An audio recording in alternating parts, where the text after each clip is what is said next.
అది. ఇవాళ కులాన్ని తొక్కేయాలి, కులంలో ఎదుగుతున్నాడు, మా కులంలో ఎదుగుతున్న మా నాయకుడిని తొక్కేయాలి, నా కులాన్ని తొక్కేయాలి అనుకున్నాడు ఆయనే. ఇదిగా కృష్ణవేణి గారు, ఇప్పుడు పార్టీలకు అతీతంగా అభిమానాలు ఉండొచ్చు, తప్పులేదు. ఎందుకంటే చాలామంది ఉన్నారు, బాలినేని శ్రీనివాసరెడ్డి అండ్ పవన్ కళ్యాణ్ మీ అధినేత, వాళ్ళిద్దరు కూడా మంచి ఫ్రెండ్స్. పార్టీలకు అతీతంగా ఇలా ఫ్రెండ్షిప్ చేస్తున్న వాళ్ళు చాలామంది ఉన్నారు. అలాగే ఇప్పుడు ద్వారంపూడి చంద్రశేఖర్ రెడ్డి, ఆయనకి మొదటి నుంచి కూడా ముద్రగడ పద్మనాభం గారు అంటే అభిమానం. ఈ ఎన్నికలకు ముందు ముద్రగడ పద్మనాభం గారిని కలవడానికి వచ్చి ద్వారంపూడి చంద్రశేఖర్ రెడ్డి కాళ్ళ మీద పడ్డారు. ఒక రెడ్డి గారు ముద్రగడ పద్మనాభం కాళ్ళ మీద పడ్డారు, మీరు చూశారు కదా. అండ్ ఇక్కడ కులవాది, కులం కోసం ఏదైనా చేస్తాము అండ్ కాపు రిజర్వేషన్ల కోసం నేను పరితపిస్తూ ఉన్నాను, నాకు కులం నాకు ముఖ్యం అన్న వ్యక్తి పవన్ కళ్యాణ్ గారు. ఓకే, ఆయన కులం చూడొద్దు, పోనీ ఒక వ్యక్తిగానైనా ఒక ద్వారంపూడి చంద్రశేఖర్ రెడ్డి అనరాని మాటలు అంటుంటే మరి ముద్రగడ పద్మనాభం గారు అప్పట్లో అభ్యంతరం చెప్పలేదు, దాన్ని ఖండించే ప్రయత్నం కూడా చేయలే.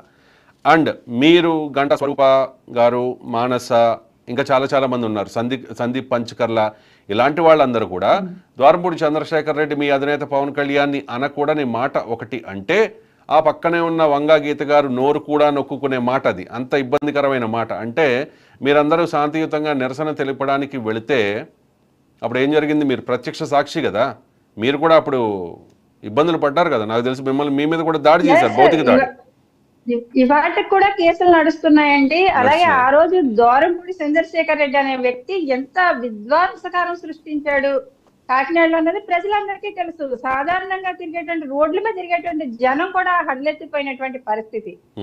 మమ్మల్ని ఆడపిల్లల్ని, ఇదే కాపు సామాజిక వర్గానికి చెందినటువంటి ఆడపిల్లలు మేము కూడా, అంటే అదర్ కమ్యూనిటీ వాళ్ళు కూడా ఉన్నారు, కానీ మేము పర్టికులర్ గా మమ్మల్ని టార్గెట్ చేసి నానా బూతులు తిట్టించి, మమ్మల్ని కొట్టించి, మా మీద మమ్మల్ని హత్య చేయించడానికి కూడా వెనకాడకుండా అలాంటి రౌడీ మూకను మా మీదకి పంపించి విధ్వంసం సృష్టిస్తే ఈ ద్వారంపూడి చంద్రశేఖర్ రెడ్డి అనే వ్యక్తి మళ్ళీ తిరిగి మా మీద, ఈనాటికి కూడా మేము కేసులో తిరుగుతూ ఉన్నాము.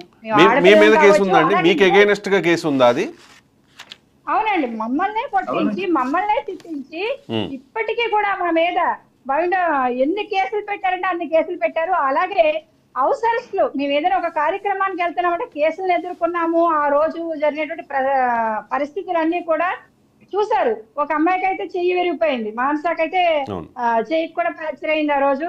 అలాగే నాయకులండి, జనసేన నాయకుల మీద కూడా ఇప్పటికీ కేసులు నడుస్తున్నాయి, వాళ్ళ మీద కూడా ఆ రోజు దాడి చేయించారు. సందీప్ అయితే చాలా దారుణంగా ట్రీట్ చేశారు ఆ రోజు. షర్ట్ చింపేసేసి లాక్కుని వచ్చారండి. ఒక నానాజీ గారి పిఏకైతే కాలు విరగొట్టేశారు. ఆయన పాపం 3 నెలలు 4 నెలలు బెడ్ రెస్ట్ లో ఉన్నారు.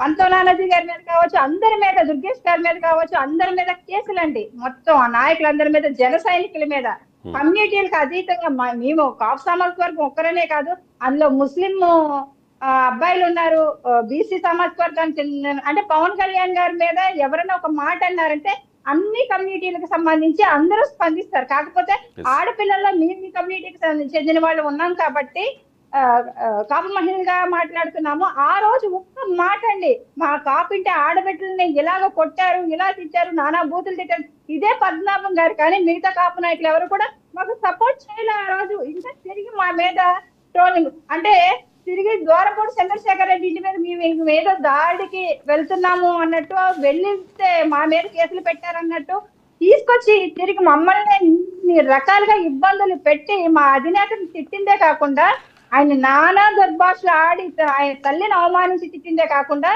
తిరిగి మా మీద అంత జరిగిన తర్వాత మిమ్మల్ని పరామర్శించాల్సింది పోయి, మీ మీద సానుభూతి చూపించాల్సింది పోయి, ద్వారంపూడి చంద్రశేఖర్ రెడ్డి ఇంటి మీదకి జన సైనికులు, వీర మహిళలు దాడి చేయడానికి వెళ్ళారంట అని చెప్పి ఆయన్ని పలకరించడానికి వెళ్ళారు కొంతమంది, మీకు తెలుసు.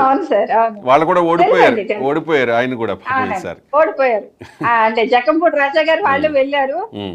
వెళ్ళడానికి ద్వారంపూడి చంద్రశేఖర్ రెడ్డి తెలుసండి, కాపు కమ్యూనిటీలో ఉన్నటువంటి వ్యక్తులు ఎవరైతే సానుభూతి పరులు ఉన్నారో వాళ్ళ సానుభూతి పొందడం, ఇలాంటి టైంలో ఇప్పుడు క్రిటికల్ సిచ్యువేషన్ ద్వారంపూడి చంద్రశేఖర్ రెడ్డికి రోజుకో కుంభకోణం బయటకు వస్తుంది. 500 కోట్ల కుంభకోణం బయటకు వచ్చింది. రేపు ఇంకా రాబోతున్నాయి. ఇంకా గ్రావెల్ దగ్గర నుంచి అన్నింటిలోని కూడా చాలా అంటే ద్వారంపూడిని సేవ్ చేసే ప్రయత్నమా అంబటి రాంబాబు, ముద్రగడ పద్మనాభం ద్వారా? డెఫినెట్ గా ద్వారంపూడి చంద్రశేఖర్ రెడ్డి మీద టార్గెట్ ఉంది. ఫైనల్ గా నా పాయింట్ ఏంటంటే, మీరు కూడా కాకినాడ ప్రాంతానికి